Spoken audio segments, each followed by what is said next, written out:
मुमताज हास मस्त मिथिलावासी गोर लागे छी। गौरी के गीत गा बजा रहल छी। गौरी पूजन हम जब योर गो नंदन स्वामी गिरिजा पूजन हम जब योर गो नंदन स्वामी आसन ले लो अपने सिंहासन ले लो अपने आसन ले लो अपने सिंहासन ले लो अपने गौरी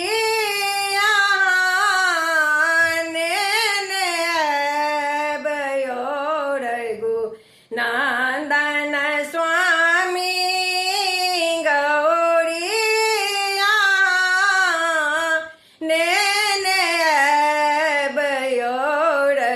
नंदन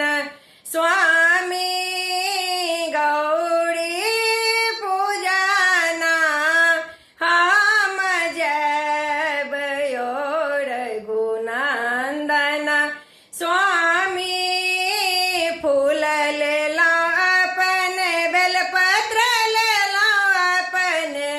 फूल ले लो अपने बेलपत्र ले लो अपने सिंदूर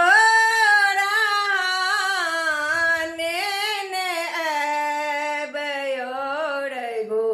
नंदन स्वामी सिंदूर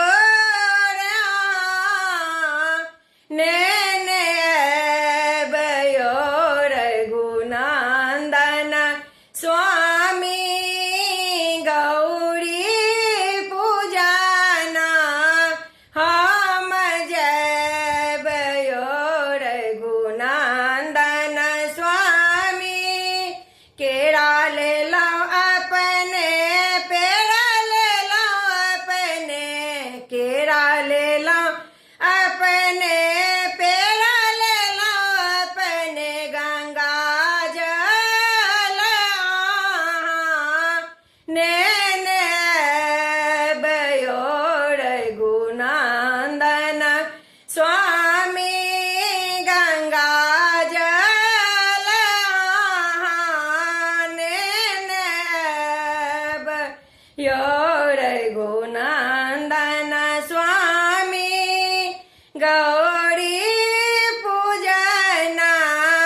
हम जब योर नंदन स्वामी गिरिजा पूजना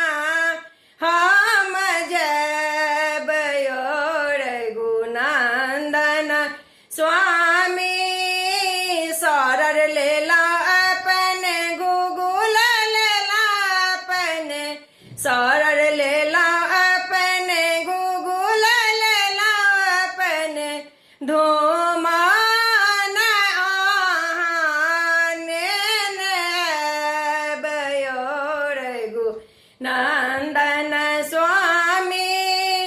धूमान अब योर नंदन स्वामी गौरी पूजना हम जब योर नंदन स्वामी गिरिजा पूजना